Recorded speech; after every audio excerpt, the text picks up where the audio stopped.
Kumusta po kayo? Ako po si Jeff Bahamundi ng Verity Baptist Church dito po sa Sacramento, California. May gusto po akong ibahagi sa inyo para po malaman natin na sa langit po tayo mapupunta. Pero may mga bagay po tayong kailangan maintindihan at matandaan. Ang una pong bagay, lahat tayo ay nagkasala. Ayon po sa Romans 3:10, gaya ng nasusulat, walang sino mang matuwid, wala ni isa. Sabi po ng Biblia, wala pong taong gumagawa ng laging tama. O kung sabihin natin ay perpekto. Ayon po sa Roma 3:23, sapagkat ang lahat ay nagkasala at hindi nakaabot sa kaluwalhatian ng Diyos. Ang kasalanan po ay ang paglabag ng batas ng Diyos at lahat po tayo ay nagkasala. At dahil dito, hindi po tayo nakaaabot sa kaluwalhatian o sa langit. Ang pang-ikalawang bagay po, ang kasalanan ay may kabayaran. Ayon po sa Romans 6:23, sapagkat ang kabayaran ng kasalanan ay kamatayan. Ayon po sa pahayag o Revelation 20:14, at ang kamatayan at impyerno ay inihagis sa lawa ng apoy. Ito ang ikalawang kamatayan.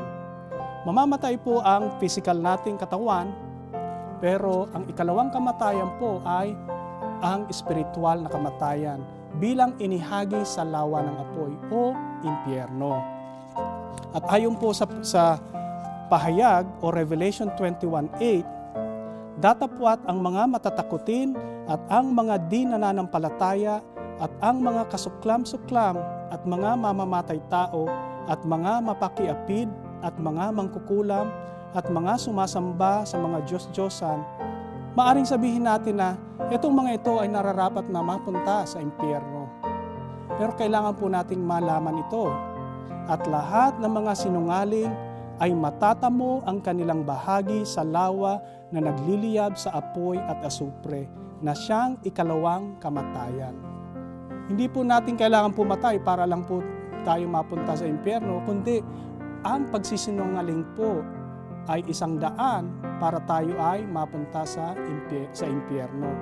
Lahat po tayo ay nakapagsinungaling na.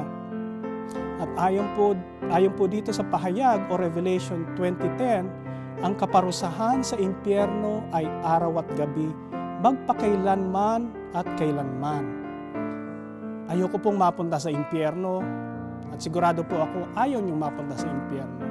At ang Diyos po, ayaw po tayong mapunta sa impyerno. Kaya po ipinakita ng Diyos ang kanyang pag-ibig. Kayo po ba naniniwala na mahal kayo ng Diyos? Oho, mahal po tayo ng Diyos. Ayon po sa Romans 5:8, datapwat ipinakikita ng Diyos ang kanyang pag-ibig tungo sa atin. Sa gayon samantalang tayo ay mga makasalanan pa, si Kristo ay namatay para sa atin. Ang ikatlong bagay po na kailangan nating malaman ay kailangan maniwala na si Kristo ang nagbayad ng ating mga kasalanan. Si Kristo po ay Diyos, dumating po dito sa lupa.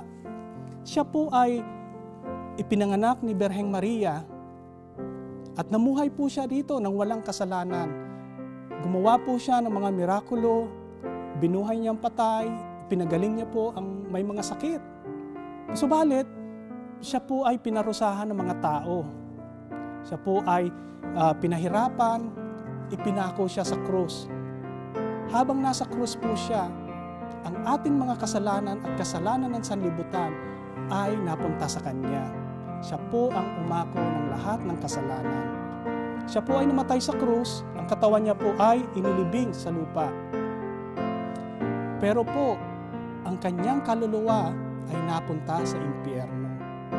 Ayon po sa ang mga gawa o Acts 2:31, siya na nakakakita nito ng una ay nagsalita tungkol sa pagkabuhay na muli ni Kristo, na ang kanyang kaluluwa ay hindi iniwan sa impyerno, ni ang kanyang laman ay hindi nakakita ng kabulukan.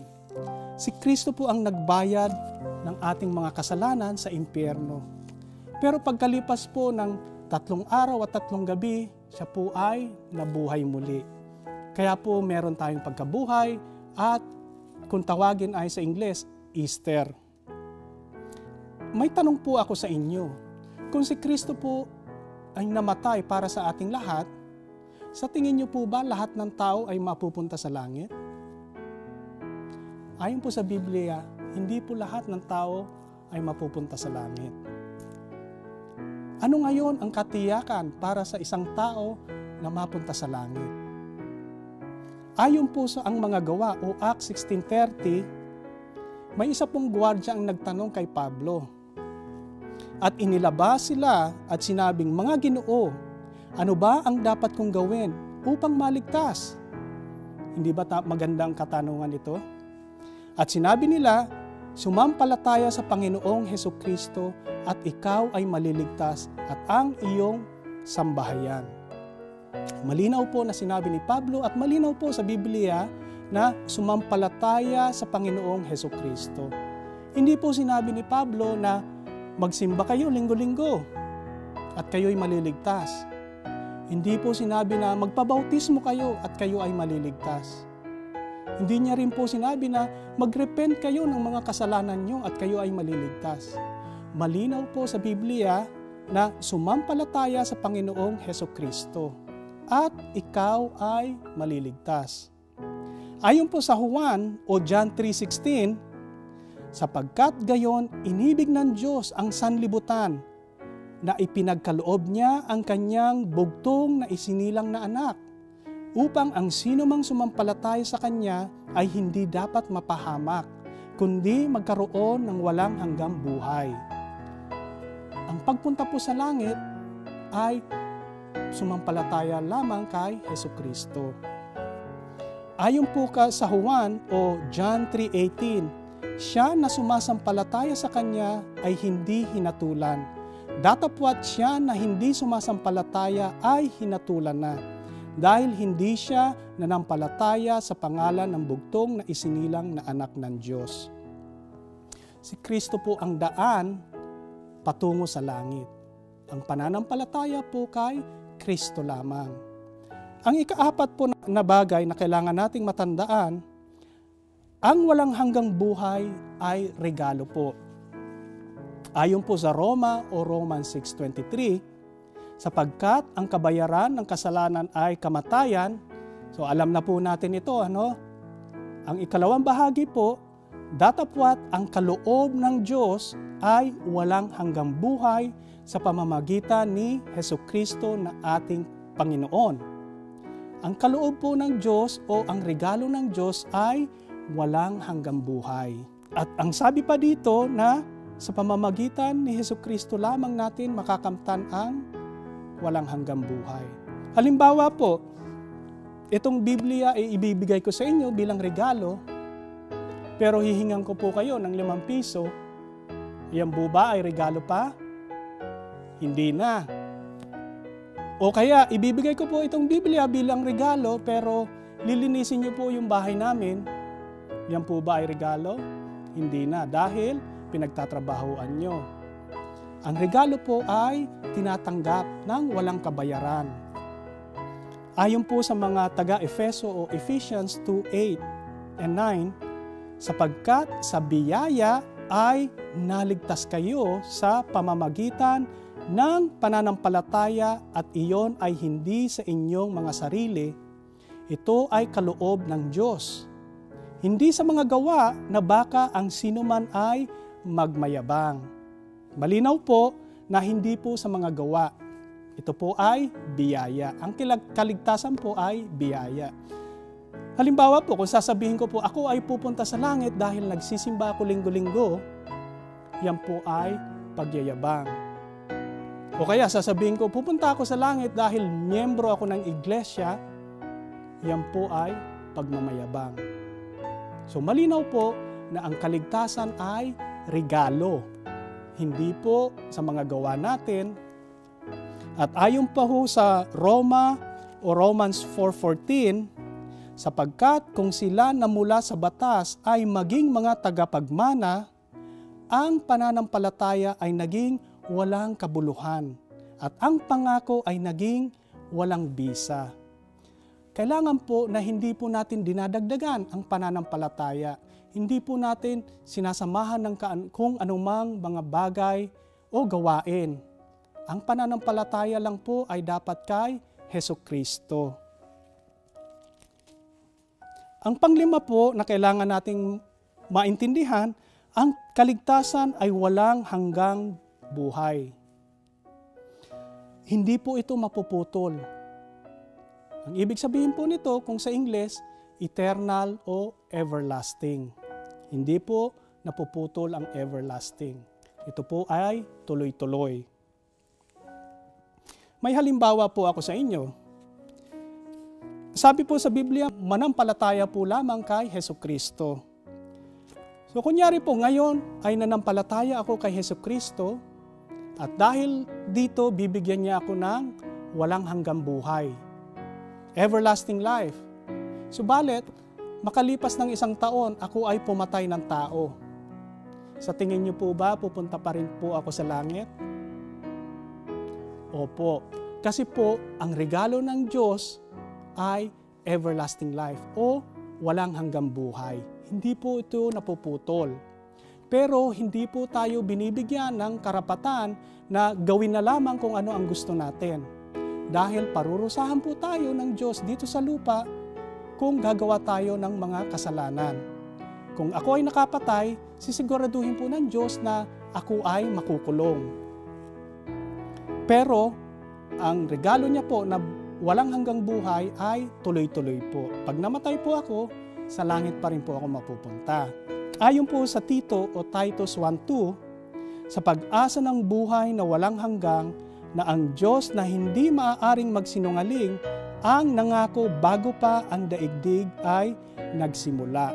So, sabi po dito, ang pangako niya ay buhay na walang hanggan, hindi po ito mapuputol. Tuloy-tuloy po ito. Dahil ang Diyos po ay hindi nagsisinungaling. At ayon po sa Juan o John 1:12, datapwat gaya ng marami na tumanggap sa Kanya ay ibinigay niya sa kanila ang kapangyarihan upang maging mga lalaking anak ng Diyos, sa makatuwid sa kanila na nananampalataya sa Kanyang pangalan. Ang tao pong nanampalataya kay Hesukristo ay nagiging miyembro ng pamilya ng Diyos. At bilang pamilya o anak ng Diyos, hindi niya po na tayo itatakwil, pero parurusahan po niya tayo kapag tayo ay nagkasala dito sa lupa. Pero pag miyembro na po tayo ng pamilya niya, hindi niya na po tayo itatakwil. Ganyan po ang pamilya ng Diyos. Ganyan po ang regalo na buhay na walang hanggan. Ang panghuli po na ibabahagi ko sa inyo ay ang Roma o Romans 10:13. Sapagkat ang sino mang tatawag sa pangalan ng Panginoon ay maliligtas.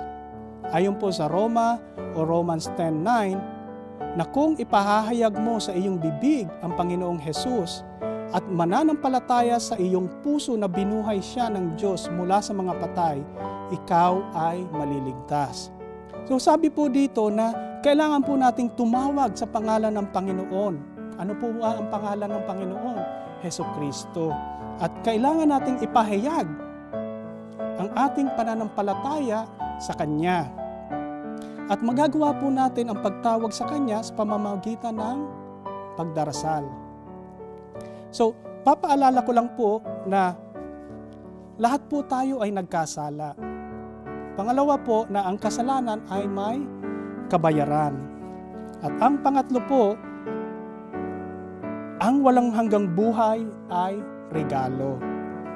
At ang panglima, ang kaligtasan ay walang hanggan o eternal.